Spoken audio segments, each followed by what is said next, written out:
ಶ್ರೀನಿವಾಸ್ ಅಂತ ಹೇಳ್ಬಿಟ್ಟು ನಾನು ವರ್ಕರ್ಸ್ ಫೆಡರೇಷನ್ನ ಅಡ್ವೈಸರು. ಮೊದಲಿಗೆ ಏನು ಗೊತ್ತಂತಂದರೆ ಇಡೀ ಪೌರ ಕಾರ್ಮಿಕರ ಸಮುದಾಯದ ಪರವಾಗಿ law foundation doctor B R Ambedkar law ಫೌಂಡೇಶನ್ನ ಎಲ್ಲ ಪದಾಧಿಕಾರಿಗಳಿಗೆ ಧನ್ಯವಾದಗಳನ್ನ ಹೇಳ್ತಾ ಇದ್ದೀವಿ. ಏನಂತ ಹೇಳಿದ್ರೆ ಲಾ ಫೌಂಡೇಶನ್ ಅವರು ಬಾಬಾ ಸಾಹೇಬ್ ಅಂಬೇಡ್ಕರ್ ಅವ್ರ ಹೆಸರು ಇಟ್ಕೊಂಡು ಒಂದು ಫೌಂಡೇಶನ್ ಮಾಡವ್ರೆ.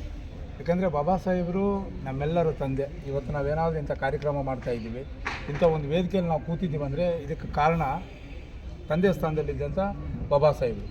ನಾವು ಏನು ಗೊತ್ತಂದರೆ ಈ ಬೆಂಗಳೂರು ಸಿಟಿ ವರ್ಕರ್ಸ್ ಫೆಡರೇಷನ್ನು ಸನ್ಮಾನ್ಯ ಶ್ರೀ ಐ ಪಿ ಟಿ ಸಾಲಪ್ಪನವರು 1975ರಲ್ಲಿ ಈ ಸಂಸ್ಥೆಯನ್ನು ಸ್ಥಾಪನೆ ಮಾಡಿರೋದು.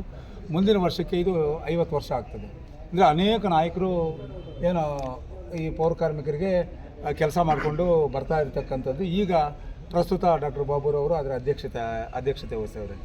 ನಾವು ಲಾ ಫೌಂಡೇಶನ್ ಅವರಿಗೆ ಸಹಕಾರ ಕೊಡಬೇಕಾದ್ರೆ ಒಂದೇ ಒಂದು ಕಾರಣ, ಅದು ಮೇಜರಾಗಿ ಏನಂತ ಹೇಳಿದ್ರೆ ಅವರು ಡಾಕ್ಟರ್ ಬಿ ಆರ್ ಅಂಬೇಡ್ಕರ್ ಅವ್ರ ಹೆಸರು ಇಟ್ಕೊಂಡು ಏನಂದರೆ ಅದನ್ನು ನಾಮಕರಣ ಮಾಡೋರು. ಅಂದರೆ ಇಡೀ ದೇಶದಲ್ಲಿ ಏನು ಗೊತ್ತಂದರೆ ಇವತ್ತು ಕಾನೂನು ಸಂವಿಧಾನ ಏನಾದ್ರು ಜಾರಿ ಮಾಡಬೇಕಾದ್ರೆ ಮತ್ತು ಸಂವಿಧಾನ ಬರಿಬೇಕಾದ್ರೆ ಯಾವುದೇ ಒಂದು ಅಸಹಾಯಕರಿಗೆ ಅವಕಾಶ ವಂಚಿತರಿಗೆ ಇವತ್ತೇನಾದರೂ ನ್ಯಾಯ ಸಿಗ್ತದೆ ಅಂದರೆ ಅದು ಬಾಬಾ ಸಾಹೇಬರು ಕೊಟ್ಟಿರ್ತಕ್ಕಂಥ ಸಂವಿಧಾನದ ಫಲ.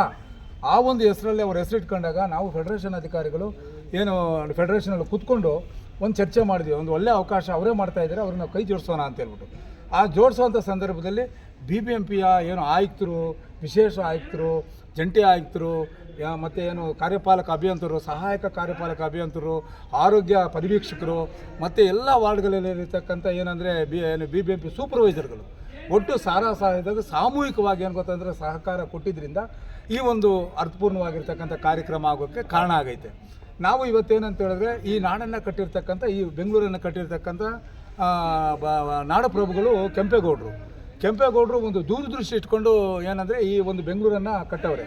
ಇದನ್ನು ಸ್ವಚ್ಛತೆ ಜವಾಬ್ದಾರಿಯನ್ನು ಪೌರ ಕಾರ್ಮಿಕರು ಏನು ಮಾಡ್ತಾಯಿದ್ದಾರೆ. ಅವ್ರಿಗೆ ಏನು ಗೊತ್ತಂದರೆ ಪೌರ ಸನ್ಮಾನ ಅಂದರೆ ಎಂಥ ಸುಯೋಗ.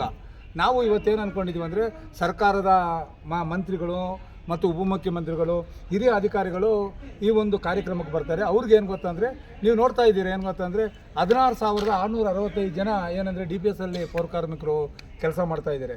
ಸರಿಸುಮಾರು ಒಂದು 10,000 ಕಾರ್ಮಿಕರು ನಿಮ್ಮ ಮನೆಯಿಂದ ಕಸ ಸ್ವೀಕಾರ ಮಾಡಿ ಅದು ಸಾಗಿಸೋ ಅಂಥ ಕೆಲಸ ಮಾಡ್ತಾಯಿದ್ರಿ. ಅವರೆಲ್ಲರಿಗೂ ಏನು ಗೊತ್ತಾ ಒಂದು 9 ಡಿಮ್ಯಾಂಡ್ಗಳನ್ನು ಈ ಒಂದು ವೇದಿಕೆ ಮೂಲಕ ಸರ್ಕಾರಕ್ಕೆ ಸಲ್ಲಿಸ್ತಾ ಇದ್ದೀವಿ. ತಮ್ಮ ಮಾಧ್ಯಮದ ಮೂಲಕ ದಯವಿಟ್ಟು ನಾವು ನಿಮ್ಗೆ ಅಪೀಲ್ ಮಾಡೋದು ಅಂದರೆ ಏನು ಈ ಒಂದು ಕೆಂಪೇಗೌಡರ ಜಯಂತಿ ಮತ್ತು ವಿಶ್ವ ಕಾರ್ಮಿಕರ ದಿನಾಚರಣೆ ಸ್ಮರಣಾರ್ಥ ಮಾಡಿರ್ತಕ್ಕಂಥ ಈ ಒಂದು ಪೌರ ಕಾರ್ಮಿಕರಿಗೆ ಪೌರ ಸನ್ಮಾನದ ಕಾರ್ಯಕ್ರಮದ ಮೂಲಕ 9 ಡಿಮ್ಯಾಂಡನ್ನು ಸರ್ಕಾರಕ್ಕೆ ಸಲ್ಲಿಸ್ತಾ ಇದ್ದೀವಿ. ನಮ್ಮ ಮನವಿಯನ್ನು ದಯವಿಟ್ಟು ತಾವು ಸರ್ಕಾರಕ್ಕೆ ತಲುಪಿಸುವಂಥ ಒಂದು ಕೆಲಸ ನೀವು 4ನೇ ಮಾಧ್ಯಮ ಈ ಸಮಾಜದ್ದು ನೀವು ಮಾಡಬೇಕಂತ ಹೇಳ್ತಾ, ಅದ್ರ ಮೊದಲನೇದು ಏನಂತ ಹೇಳಿದ್ರೆ ಕಾಂಗ್ರೆಸ್ ಸರ್ಕಾರ ಈಗೇನು ಅಧಿಕಾರಕ್ಕೆ ಬಂದೈತೆ ಅಂದರೆ ಅದರ ಪ್ರಣಾಳಿಕೆಯಲ್ಲಿ ಹೇಳಿತ್ತು ಏನಂತ, ನಾವು ಏನಾದರೂ ಸರ್ಕಾರಕ್ಕೆ ಅಧಿಕಾರಕ್ಕೆ ಬಂದರೆ ಏನು ಗುತ್ತಿಗೆಯಲ್ಲಿರ್ತಕ್ಕಂಥ DPS ಅಲ್ಲಿರ್ತಕ್ಕಂಥ ಎಲ್ಲ ಪೌರ ಕಾರ್ಮಿಕರನ್ನು ಕಾಯಂ ಮಾಡ್ತೀವಿ ಅಂತ ಹೇಳ್ಬಿಟ್ಟು ಅವರ ಪ್ರಣಾಳಿಕೆ ಅನುಸಾರನೇ ಈಗಾಗಲೇ ಬೃಹತ್ ಬೆಂಗಳೂರು ಮಹಾನಗರ ಪಾಲಿಕೆ ಕಾಯಂ ಮಾಡೋದಕ್ಕೆ ಏನು ಗೊತ್ತಂದರೆ ಅಪ್ಲಿಕೇಶನ್ಗಳು ತಗೊಂಡು ಇನ್ನೂ ಇದುವರೆಗೂ ಕಾಯಂ ಮಾಡಿಲ್ಲ. ನಾವೇನು ಡಿಮ್ಯಾಂಡ್ ಅಂತ ಹೇಳಿದ್ರೆ 55 ವರ್ಷ ಕೆಳಗಡೆ ಇರ್ತಕ್ಕಂಥ ಎಲ್ಲ ಏನು DPS ಪೌರ ಕಾರ್ಮಿಕರನ್ನು ಆದಷ್ಟು ಕೂಡಲೇ ಏನಂದರೆ 1 ತಿಂಗಳು 2 ತಿಂಗಳು ಒಳಗಡೆ ಕಾಯಂ ಮಾಡಿ ಅಂತ 1ನೇ ಡಿಮ್ಯಾಂಡು. 2ನೇ ಡಿಮ್ಯಾಂಡು 55 ವರ್ಷದ ಮೇಲೆ ಅವರು ಕಾಯಂ ಆಗೋದಿಲ್ಲ. 56, 57, 58, 59 ಇಲ್ಲಿರ್ತಕ್ಕಂಥ ಕಾರ್ಮಿಕರಿಗೆ ಸಮಾನ ಕೆಲಸಕ್ಕೆ ಸಮಾನ ವೇತನ ಕೊಡೋದ್ರ ಮೂಲಕ ಕಾಯಂ ನೌಕರಿಗೆ ಎಷ್ಟು ಸಂಬಳ ಬರ್ತದೆ ಅಷ್ಟು ಸಂಬಳ ಅವ್ರು ಕೊಡಿ ಅಂತೇಳಿ 2ನೇ ಡಿಮ್ಯಾಂಡು. 3ನೇ ಡಿಮ್ಯಾಂಡು ಈಗ ನೋಡಿ ಏನಂತಂದರೆ ಕಾಯಂ ನೌಕರರು ಏನಂದರೆ ರಿಟೈರ್ಡ್ ಆಗಿಬಿಟ್ರೆ ಅವ್ರಿಗೆ ಕನಿಷ್ಠ ಪಕ್ಷ ಗ್ರ್ಯಾಚ್ಯುಟಿ ಎಲ್ಲ ಏನು ಬೆನಿಫಿಟ್ ಬರ್ತದೆ. ಆದರೆ DPS ಪೌರ ಕಾರ್ಮಿಕರು ಇದ್ದಾರಲ್ಲ ಅವ್ರಿಗೇನು ಬೆನಿಫಿಟ್ ಬರೋದಿಲ್ಲ. ಅವ್ರಿಗೇನು ಮಾಡಿದ್ದೀವಿ ಅಂತ ಹೇಳಿದ್ರೆ ಒಂದು 10 ಲಕ್ಷ ರೂಪಾಯಿ ಏನಂದರೆ ಅವರು ರಿಟೈರ್ಡ್ ಆಗೋವಾಗ ರಿಟೈರ್ಮೆಂಟು ಒಂದು ಫಂಡ್ ಆಗಿ ನೀವು ಮೊತ್ತವಾಗಿ ಅವ್ರಿಗೆ ಕೊಡಿ ಅಂತ ಹೇಳ್ಬಿಟ್ಟು ಇದು 3ನೇ ಡಿಮ್ಯಾಂಡ್ ಮಾಡಿದ್ದೀವಿ. 4ನೇ ಡಿಮ್ಯಾಂಡ್ ಏನಂದರೆ ನೀವು ನೋಡಿಬೋದು ಕರೋನಾದಲ್ಲಿ ಸರಿಸುಮಾರು ಒಂದು 100 ಜನ ತೀರೋಗ್ಬಿಟ್ರು ಯಾರು ಪೌರ ಕಾರ್ಮಿಕರು. ಅದಾದಮೇಲೆ ಅವ್ರಿಗೆ ಸರಿಯಾಗಿಲ್ಲದೆ ಹೆಲ್ತ್ ಫೆಸಿಲಿಟಿ ಇಲ್ಲದೆ ಒಂದು 2,000 ಜನ ಪೌರ ಕಾರ್ಮಿಕರು ತೀರೋಗ್ಬಿಟ್ಟವ್ರೆ. ಒಂದು 2,000 ಜನ ರಿಟೈರ್ಡ್ ಆಗಿಬಿಟ್ಟವ್ರು. ಅವರೆಲ್ಲ ಕೆಲಸ ಮಾಡೋರೆ 300 ರೂಪಾಯಿಂದ 400 ರೂಪಾಯಿಂದ ಅವ್ರಿಗೇನು ಬೆನಿಫಿಟ್ ಸಿಗ್ತಾ ಇಲ್ಲ. ಹಾಗಾಗಿ ಅವ್ರಿಗೊಂದು ಪೆನ್ಷನ್ ಜಾರಿ ಮಾಡಿ ಅಂತ ಹೇಳ್ಬಿಟ್ಟು ಆಲ್ರೆಡಿ ಮಾತುಕತೆ ಆಗೈತೆ, ಅದನ್ನು ಜಾರಿ ಮಾಡಿ ಅಂತ ಇದು 4ನೇದು.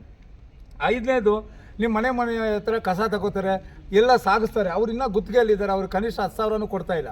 ಅವ್ರಿಗೆ ಸಮಾನ ಕೆಲಸಕ್ಕೆ ಸಮಾನ ವೇತನ ಮಾಡಿ ಅವ್ರನ್ನ DPSಗೆ ತಗೊಬನ್ನಿ. ಚಾಲಕ, ಸಹಾಯಕ, ಲೋಡರ್ಗಳನ್ನ DPS ಸಿಸ್ಟಮ್ಗೆ ನೇರವಾಗಿ ಏನಂದರೆ ಕಾಂಟ್ರಾಕ್ಟ್ ಕಡೆಯಿಂದ ಅವ್ರು ಸಂಬಳ ಬರದೇ ಇರೋ ಥರ BBMPನಿಂದಲೇ ಅವ್ರ ಖಾತೆಗೆ ಜಮಾ ಮಾಡಿರಿ ಅಂತ ಇದೇ ಡಿಮ್ಯಾಂಡ್ ಆಗಿದ್ದೀವಿ. ಅದ್ರ ಜೊತೆಗೆ ಏನಂತ ಹೇಳಿದ್ರೆ BWSS ಮೇಲೆ ನೀವು ನೋಡಿರ್ತೀರ, ಮ್ಯಾನುವಲ್ಗೆ ಇಳಿದ್ಬಿಟ್ಟು ಅಲ್ಲೆಲ್ಲ ಮಲ ಅದು ಇದೆಲ್ಲ ಸ್ವಚ್ಛ ಮಾಡ್ತಾ ಇರ್ತಾರೆ. ಅವರು ಗುತ್ತಿಗೆಯಲ್ಲಿದ್ದಾರೆ, ಅವರು ಎಸೆನ್ಷಿಯಲ್ ವರ್ಕರ್ ಆಗಿರೋದ್ರಿಂದ ಅವ್ರೂ DPS ತಗೊಬನ್ನಿ ಅಂತ ಹೇಳ್ಬಿಟ್ಟು. 4ನೇದು ಅಂತ ಹೇಳಿದ್ರೆ ಊರವ್ರದ್ದೆಲ್ಲ ಆರೋಗ್ಯ ಕಾಪಾಡ್ತಾರೆ ಯಾರು ಪೌರ ಕಾರ್ಮಿಕರು. ಅವ್ರಿಗೆ ಏನು ಗೊತ್ತಂದರೆ ಅವ್ರು 60 ವರ್ಷ ಬದುಕೋದೇ ಇಲ್ಲ. ನೀವು ಬೇಕಾದರೆ ಏನು ಗೊತ್ತಂದರೆ ಅವ್ರ ಡೆತ್ ರೇಟ್ ನೋಡಿ 45ರಿಂದ 50 ವರ್ಷದೊಳಗಡೆ ಸಾಯ್ತಾ ಇದ್ದಾರೆ. ಅಂದರೆ ಅವ್ರಿಗೆ ಕಾರಣ ಏನಂದರೆ ಅವ್ರಿಗೆ ಹೆಲ್ತ್ ಫೆಸಿಲಿಟಿ ಇಲ್ಲ. ಹಂಗಾದರೆ ಎಷ್ಟೋ ಕಾರ್ಪೊರೇಟ್ ಕಂಪ್ನಿಗಳು, ಪ್ರೈವೇಟ್ ಕಂಪ್ನಿಗಳು, ದೊಡ್ಡ ಏನು ಗೊತ್ತ ಸಾಫ್ಟ್ವೇರ್ ಕಂಪ್ನಿಗಳಲ್ಲಿ ಏನು ಕ್ಯಾಶ್ಲೆಸ್ ಹೆಲ್ತ್ ಕಾರ್ಡ್ಗಳನ್ನ ಇಶ್ಯೂ ಮಾಡವ್ರೆ. ಆ ರೀತಿ ಒಂದು ಹೆಲ್ತ್ ಕಾರ್ಡನ್ನು ಪೌರ ಕಾರ್ಮಿಕರು ಇಶ್ಯೂ ಮಾಡಿ ಅವ್ರು ಸಾಯೋ ಗಂಟ ಯಾರು ಪೌರ ಕಾರ್ಮಿಕ ಮತ್ತು ಅವ್ರ ಅವಲಂಬಿತರು ಅವ್ರ ಪತಿನೋ ಅಥವಾ ಪತ್ನಿ ಇರ್ತಾರಲ್ಲ ಅವ್ರಿಗೆ ನೀವು ಇಶ್ಯೂ ಮಾಡಿ ಹೆಲ್ತ್ ಕಾರ್ಡ್ ಅಂತ ಅದೊಂದು ಡಿಮ್ಯಾಂಡ್ ಹಾಕಿದ್ದೀವಿ. 4ನೇದು ಸರ್ಕಾರ ಏನಂತ ಹೇಳಿದ್ರೆ ವಸತಿ ನಿವೇಶನಗಳು ದೊಡ್ಡ ಬಿಲ್ಡಿಂಗ್ಗಳು ಕಟ್ತವೆ. ಏನಂದರೆ ಒಂದು 10,000, 20,000, 30,000 ಮನೆಗಳನ್ನ ಕೊಡ್ತಾ ಇರ್ತಾರೆ. ಬೆಂಗಳೂರಲ್ಲಿ ನೋಡಿ ಏನು ಗೊತ್ತಂದರೆ ಹೊಸ ಲೇಔಟ್ ಆದರೆ ಅಲ್ಲಿ ಗುಡ್ಸೋಕ್ಕೆ ಪೌರ ಕಾರ್ಮಿಕ ಇರಬೇಕು, ಆದರೆ ಅವ್ರಿಗೆ ಮನೆ ಇಲ್ಲ. ಅಂದರೆ ದೀಪದ ಕೆಳಗಡೆ ಕತ್ಲೆ ಅನ್ನೋದು ನಮ್ಮ ಪೌರ ಕಾರ್ಮಿಕರು ಬದುಕಾಗೈತೆ. ಏನು ಸರ್ಕಾರ ಮುಖ್ಯಮಂತ್ರಿಗಳ 1 ಲಕ್ಷ ಮನೆ ಯೋಜನೆಗಳಲ್ಲಿ ಕನಿಷ್ಠ ಒಂದು 10ರಿಂದ 20% ಪೌರ ಕಾರ್ಮಿಕರಿಗೆ ಮೀಸಲಿಟ್ಟು ಅವ್ರ ಮಕ್ಕಳಿಗೆ ಅವ್ರಿಗೆ ಏನು ಗೊತ್ತಂದರೆ ಅವ್ರಿಗೂ ಏನು ಈ ಸಮಾಜದಲ್ಲಿ ಒಂದು ಮನೆ ಕೊಡೋ ಥರ ಕೊಡಿ ಅಂತ ಹೇಳ್ಬಿಟ್ಟು ಡಿಮ್ಯಾಂಡ್ ಮಾಡಿದ್ದೆ. 4ನೇದು ನಮ್ಮ ಸಂಸ್ಥೆಯ ಸಂಸ್ಥಾಪಕ ಅಧ್ಯಕ್ಷರಾಗಿರ್ತಕ್ಕಂಥ IPD ಸಾಲಪ್ಪನವರು 1976ರಲ್ಲಿ 36 ಅಂಶಗಳನ್ನು ಕೊಟ್ಟವ್ರು ಯಾರಿಗೆ ಸರ್ಕಾರಕ್ಕೆ. ಅದು ಅಂಗೀಕೃತ ಸುತ್ತೋಲೆ ಆಗೈತೆ.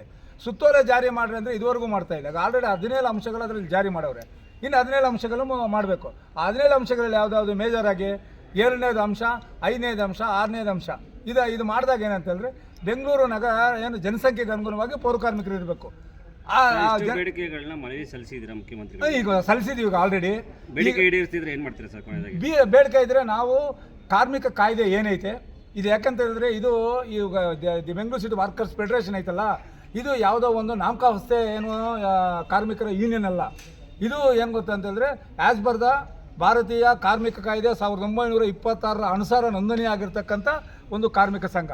ನಾವು ಏನು ಅಂದರೆ ಕಾರ್ಮಿಕ ಕಾಯ್ದೆಗಳೇನೈತೆ ಅದರ ಅನುಸಾರ ಈಗ ನೋಡಿ ಏನಂತಂದರೆ ಇಷ್ಟು ದಿನ ನಾವೇನೇ ತಲೆ ಕೆಡಿಸ್ಕೊತಾ ಇದ್ದೀವಿ. ಇನ್ನು ನಮ್ಮ ಜೊತೆ ಏನಂತ ಗೊತ್ತಂದರೆ ಲಾ ಫೌಂಡೇಶನ್ ಅವರು ಏನಂತಂದರೆ ಲಾಯರ್ಗಳು ನಮ್ಮ ಜೊತೆಯಲ್ಲಿ ಇರೋದ್ರಿಂದ ಕಾನೂನು ಚೌಕಟ್ಟಲ್ಲಿ ಏನು ಹಂತವಾಗಿ ಏನಂತಂದರೆ ಹೋರಾಟಗಳನ್ನ ರೂಪಿಸುವಂಥ ಒಂದು ನಿರ್ಣಯ ಮನವಿ ಸಲ್ಲಿಸಿದ್ರಲ್ಲ, ಈಗ ಏನು ಪಾಸಿಟಿವ್ ರೆಸ್ಪಾನ್ಸ್ ಐತೆ, ಬಟ್ ಬೇಗ ಕೊಡ್ತಾ ಇಲ್ಲ.